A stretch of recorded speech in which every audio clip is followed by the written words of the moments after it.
My name is Tabassum and I'm in 7th grade. My project title today is the speed of light. And first of all, I want to explain that the speed of light is a measure of distance, not a measure of time, and the units are light years. Now, in one day, light travels at 299,792 kilometers per second. Okay, there is an ayat in the Quran in Surah Al-Hajj, ayah number 47, which states, Bismillah ar-Rahman ar-Rahim, وَيَسْتَعْجِلُونَكَ بِالْعَذَابِ وَلَنْ يُخِلَّفَ اللَّهُ وَعْدَهُ لَإِنَّ وَيَوْمًا عِنْدَ رَبِّكَ وَكَلْفِ سَنَّةٍ مِّمَّا تُعَدُونَ.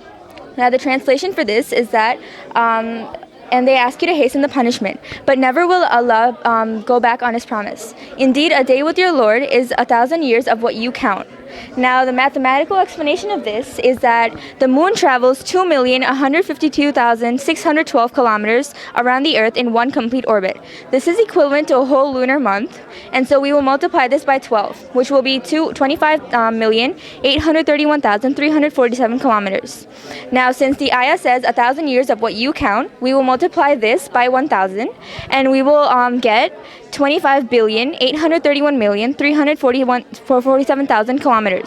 Since the formula for speed is distance divided by time, we will divide it by 86,164 seconds, and we will get 299,792 kilometers per second. This is a scientific equation of one light day. Now, there is also evidence in the Miraj. When the Prophet Muhammad ﷺ traveled on the Buraq, before he left, his bed was warm and his door chain was swinging. When he came back, his bed was still warm and his door chain was still swinging. Now, this proves that while he traveled at the speed of light, and there is no object on Earth that could defy the speed of light or be faster than it. Okay, one thing I would add to that, and this is really going to give value to your presentation, is that like when you just mentioned, right? Is that one light year, right? The 299,000? No, that is one light day. One light day, right? Yes. Light day is almost, let's say, 300,000 kilometers per second, right? Okay. So that means that when you go to get to the speed of light, it's kind of like 1 second here, you've gone that much distance. Yeah. Kind of, right? But in the Miraj, it was the opposite. Yeah. Because the Prophet, he went at the speed of light, but here it's like when he got back, it's like time had hardly moved. Yes. So that's why the Miraj is a miracle, because it happened the opposite. Yes. So there's just one suggestion that you might want to add that. Okay. To your presentation. Mashallah, good job. Okay. I did something very similar to this. Okay. Yeah. Good job. Thank you. Thank you. And your name is Tabassum. You're in what grade? 7th. 7th grade, okay? Assalamu alaikum. My name is Hiba Naqvi, and I'll be showing you the science of stress. Let me put the PowerPoint on. Do a slideshow.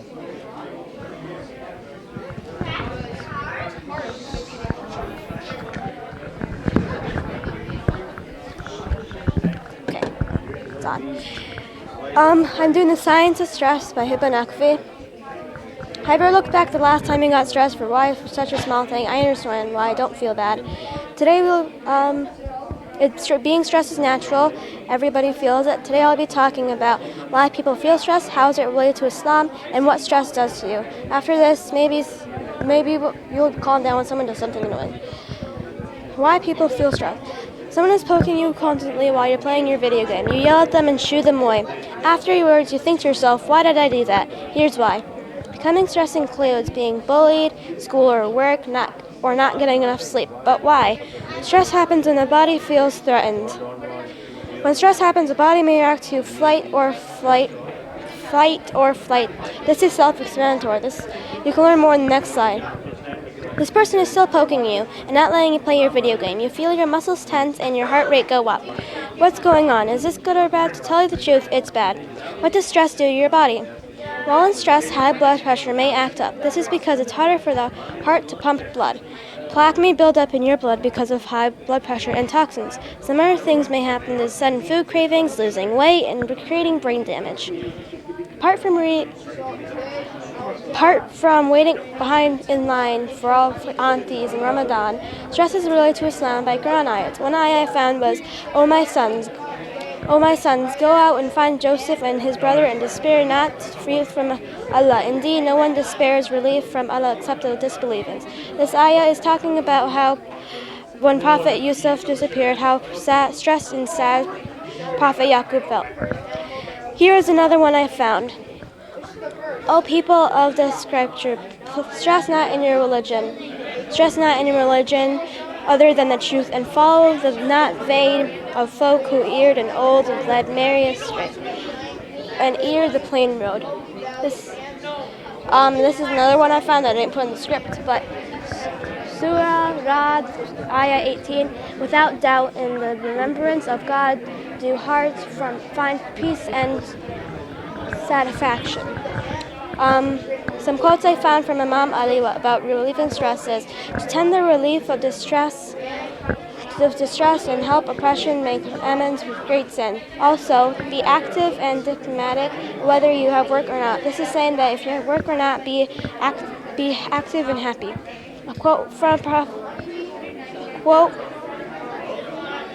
quotes from Imam Jafar I found was about calming stress is three things. With no thing is harmful. Praying during stress, asking Allah forgiveness throughout the sin, and thankfulness during the blessing. Also, in good days, Allah endues with grace and consent. In distress, He endues it with grace and purification. Quote from Prophet Muhammad I found was, Though your most errant enemy is your evil self, which resides within your body. If soul is not checked, it will lead to unusual stress. This one's kind of long, so this. That's fine. If Allah has guaranteed lifehood, then why do you worry? If lifehood is determined, then why are you eager for it? If the reward is from Allah, why do you slacken? If recompense is from Allah, then why do you try to be miserly? If the fire is decreed punishment by Allah, then why you disobey Him? If death is true, then why do you rejoice? If standing before Allah is true, then why do you cheat people? If Satan is an enemy, then why are you heedless? If walking on Sirat is true, then why do you incline to vanity? If everything is presented by Allah, then why do you feel sadness? And if life in this world is mortal, then why do you have confidence in it? You are living, taken souls with counting days. Death comes suddenly. Whoever sows good reaps happiness. Whoever sows evil reaps regret. The slow one of you does not preside his luck. The eager one does not obtain anything except the one who is present for him. Whomever is good, Allah has given it to him. Whoever is saved from evil, Allah has saved him from it. And this saying is saying that if Allah has given you everything, why do you ask for more? This is a Imam Jafar quote, and these are some of the websites I used. Okay, good job, mashallah. What do you have on this over here? On your board here? That's about the slide that I made right now. Oh, okay. And these are some ways you can calm down during stress. Okay. Those are some ways that's why I picked stress for my topic, and those are some fun facts about stress. Okay. Okay. Good job, mashallah. Overall, good job. Should I resume or start over? Lest ants get into your habitation, lest Solomon and his hosts crush you underfoot without knowing it. An-Naml, ayat 18 to 17. In the past, during the age of ignorance, people would have laughed in raucousness at these two ayats because they would have thought, how stupid is this? Ants speaking to each other, knowing who Prophet Solomon is. But in 1976, von Vitch, a famous person, he received the Nobel Prize by doing his amazing research on the ant. And his research indicates that ants use a certain pheromone that they release to communicate with each other when someone is attacking their home. And ants, they can recognize people because once you attack an ant's home, they will one of them will always either stay on you or they will follow you. So this was found out in 1976. But the Holy Quran has this written inside it 1400 years ago. So, in my eyes, this is like much better. So, What is the other thing you learned from that? Like from the ant? This is very good. This is actually true. What is the other thing you learned? Like when you mentioned that people in the age of ignorance would have laughed at you if you told them this. So what does this show you? it shows me that if in the Quran if anything in the Quran says that is possible, it's possible. Okay, that's one thing. The other thing is, what I was actually getting at is, it's the ant that was speaking. Oh, I know. That's what I said. Right? Ants communicate. Ants communicate, right? Yeah. So, the fact that people used to laugh at it, what did they think when they laughed at it? They thought that the person that told them this was crazy and that ants don't communicate with each other. That's what they thought, right? That ants don't communicate. Yeah. But science shows us today that Yeah. they do communicate. Yes. So we should not underestimate anything, any creation of Allah, no matter how small or big it is, it can communicate. Yes. If you remember, in class we studied another story about Prophet Sulaiman and the ant. Yeah. recall that? Yes. Prophet Solomon, he had the people, there was a drought, a massive one. There was no rain at all. People were praying. And then Solomon, he heard an ant that was praying to Allah. The ant asked for rain. And then Prophet Solomon, he told the people, or the ant, I forgot, about like, it's okay, now the rain will come. You can all go back. Yeah. Because the ant prayed. Although they called Prophet Sulaiman that Prophet Sulaiman should pray. Yes. When Prophet Sulaiman heard the ant, Prophet Sulaiman said the ant prayed, Allah has accepted the prayer of the ant. So again, the whole lesson here is, do not underestimate any creation of Allah. Every creation of Allah prays to Allah Yes. in its own way. And don't deny anything that is written inside the Quran. Should I move on? Go ahead. Now you can move on. So, the spider. In Surah 29 of the Quran, Ayat 41, the parable of those who takes protectors other than God is that of the spider who builds to itself a house. But truly the flimsiest of houses is of the spider's house. But if they ever knew. Now, in those days, the knowledge of the entire animal kingdom was very slim. And inside the Quran right here, it states that the house of the spider is honestly like the most flimsiest. Even a bird, even an ant, even a termite, even a can break honeybee. it. Anything could break it. Anything could make a better house than it. But the Quran here, it's not only talking about the structure of the house.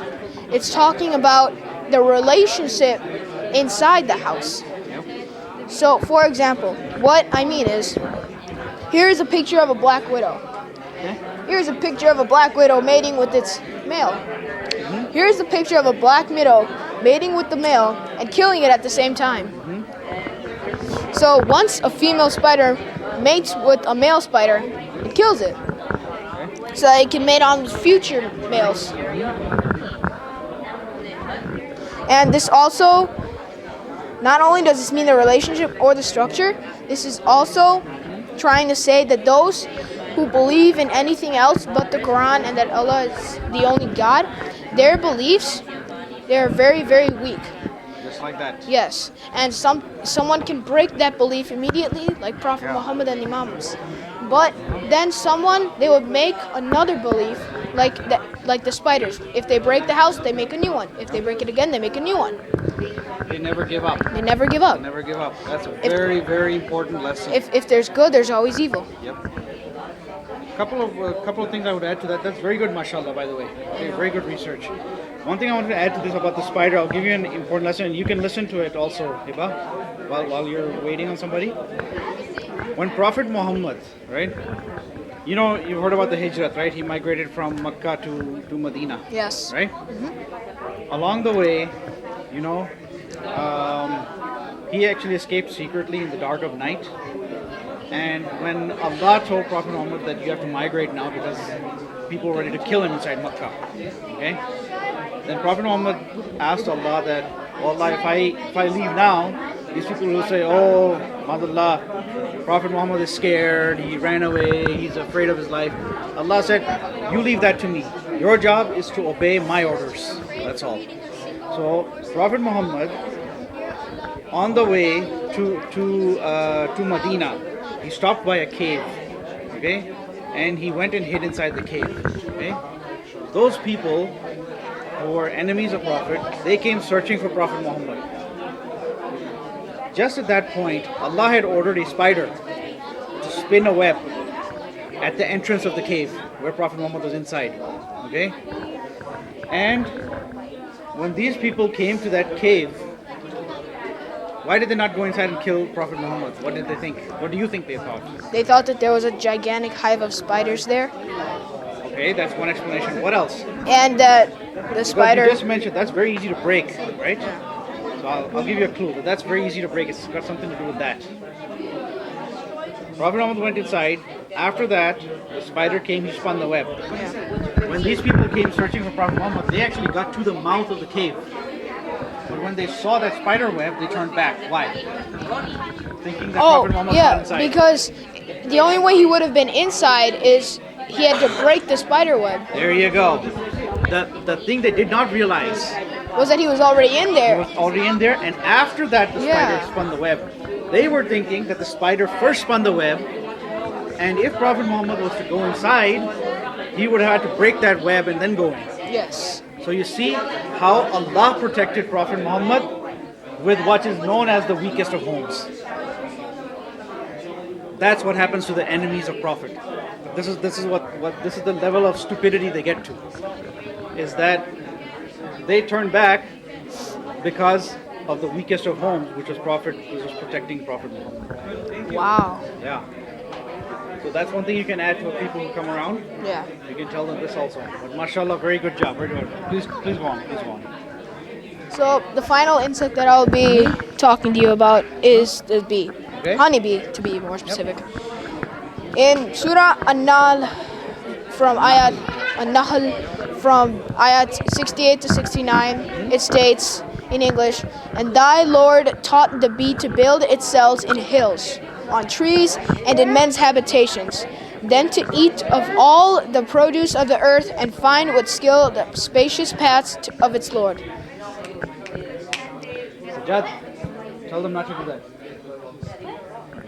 So, what this means, in understandable terms, is that the bee, after discovering the new garden or flower, goes back and tells its fellow bees the exact direction and map to get there.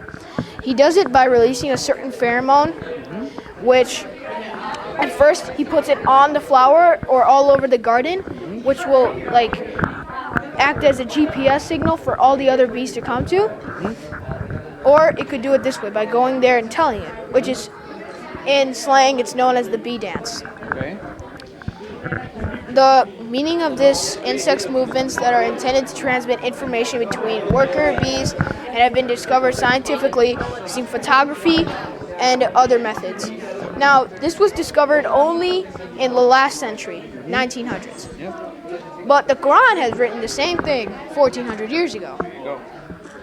So basically, this is Now, what you just said yeah. gets right to the heart of why we do this science fair.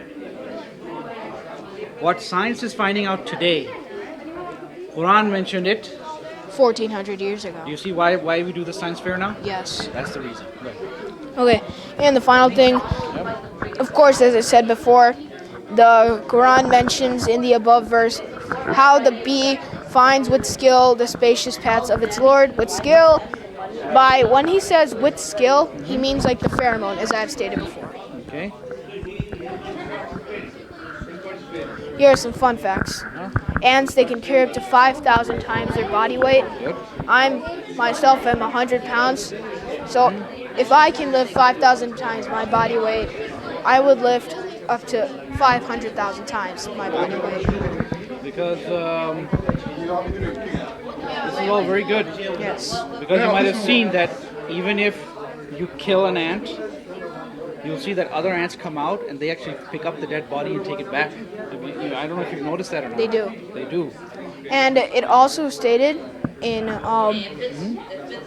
I will go back for a second. The ant, Uh-huh. they bury their dead in a manner similar to the humans. Oh yes. Oh yes. They do. They don't leave their dead lying out there. Yeah. So, as I said before, ants, they're the closest ones to humans. So, spiders have 8 eyes. Wolves can run up to 35 miles an hour because of their amazing stamina and quick speeds. Lions roar so loud you can hear it 5 miles away. That's about as loud as a jet fighter plane. Horses sleep lying down and standing up, and I think that's kind of funny. Snakes don't have eyelids. Instead, they have a small nook on the top of their eye that stops the dust from going in their eyes and stops causing irritation. One other thing I want to add about ants. It's very good, mashallah. Very nice research. You put a lot of hard work into it. I really appreciate that. Thank you. The other thing I want to add about ants is, and you can ask your dad about this. It's in Indian history. You might have heard about the Mughal Empire. I don't know if you've heard about that or not. Yeah, the Mughals, they were attacking the Chinese. That's where they built the Great Wall of China. The Mughals. Yes. No, you're talking about Mongols. Oh. Yeah, Mongols. Mughals is actually a twist from Mongols to Mughal, but they ruled in India. Oh. The first king, there was a series of kings they ruled. Okay, his name was Babur. Okay, Babur was his name, right? He attacked from what's today is known as Afghanistan. He attacked in India because at that time, what's today is Pakistan used to be part of India. Okay, so he attacked India first time, and he lost. Okay, so he had to come back. He retreated, and then I think one of his relatives or somebody jailed him. Okay, while in the jail, he was thinking, "What should I do now?" So on the jail wall, he saw that an ant was climbing up. Okay, climbed up a few feet, fell down. Climbed up a few feet, fell down again. Climbed up a few more feet, fell down again. Climbed up again, fell down. Climbed up again, and then finally reached his destination. So Babur was looking at this inside his jail cell, looking at this, and he thought to himself, it's like, "This is an ant." Going up was very tough for him. Kept on falling down, but never gave up. I'm a human. I just tried once. Why should I give up? So finally what he did was, he somehow escaped from the jail, broke out, regrouped his army, attacked India again, and then ruled over India for so many years. All so of the India? point is, an ant can teach you a lesson. Wow. An ant taught Babur this lesson, that don't give up. No matter how many setbacks you face in life, don't give up. Allah has given you the strength to keep going. Keep going. Keep going. You know, the word sabr in Islam Patience. we translate as patience. It's actually perseverance. Perseverance means you have a goal, I want to get there. Yes. These are the difficulties that's going to come in between me and my goal. When I encounter the first difficulty, do I give up? Nope. No. Keep going. Yeah. Remove the difficulty, keep going. Next difficulty comes, remove it, keep going. Yes. That's perseverance. Persevere means just keep going no matter what until you achieve your goal. Okay? And that's why Allah puts difficulties in your path. Of course. It's to test your strength, test your character. Because to get something very easily, you're not going to value it that much, you know? But if you have to work for it, to work hard for it, then you'll realize the value of it, you know? So the lesson here is, don't ever give up. If you know your goal is the right one, go for it. Of course. Whatever difficulties is, remove it out of the way. Get out of the way, I want to get to my goal. That's what the lesson is. MashaAllah, very good job. Thank you. I appreciate it. Thank you so much. Okay, so my topic's about ecology in Islam. Ecology is the life of biological plants and the relations of organisms of one another. Ecology, Allah gives us life through His creation of ecology, because ecology is the biological life of plants, and plants such as trees are the reason we live. For example, the gas and smoke of the cars affect our lungs, and it's pollution on Earth. And the gas is carbon dioxide, so that's bad for us and the air. So the tree's role in this is to breathe in the carbon dioxide and breathe out the oxygen, so we have more fresh air and more oxygen so we can breathe and have better lives. And this is also the reason why we should never waste and always preserve nature. For we human beings are guardians of nature ourselves. Okay. What do you have over here? Um, Go ahead and present from here. here. Yeah.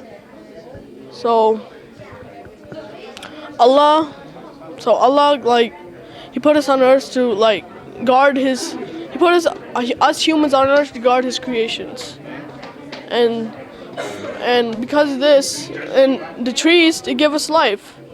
So we should like protect. Since they give us life, we should protect His creations because we are living off His creations. So that's why we should never waste. So what do you have on this? I'm talking about this. You already explained to me, but explain to me what do you have here? Here, Yeah, here and the whole thing. it's all about like the oxygen and trees and all the roles. Okay. So what is this one? The reason why humans should protect the plants Because they are the reason we live and we have life on earth. Okay. And Islam teaches us a lot about ecology. Some teaches us the Allah other. created human to be guardian of His other creations, right? Yeah, So that it includes just plants or animals also. both plants and animals. Okay. So what do you have here now? Ecology, the branch of biology that deals with the relations of what? Organisms and one another. So amongst each other, you mean? Yeah, Allah gave us life through His creation of ecology. Ecology is the biological life of plants. And plants such as trees are the reason we live. For example, the pollution of cars, like the gas and the smoke of cars affects our lungs. And there's pollution on earth because gas is carbon dioxide. okay, So the trees won't listen to breathing carbon dioxide and breathe out oxygen. so the trees take in carbon dioxide. Yeah, and then breathe out the oxygen. Okay. So that gives more us fresh air. Yeah, Okay. oxygen to breathe in. So in other words, if we destroy trees, we're really destroying ourselves. Yes, yeah. Okay. So that's why we should always preserve And nature. what is this process called when the trees take in oxygen and take in carbon dioxide and breathe out oxygen? Process is. There's a special name for it, right? Isn't Is it it? photosynthesis or no? No, it's not photosynthesis. Photosynthesis has to do with light, right? Yeah, like sunlight. That gives us.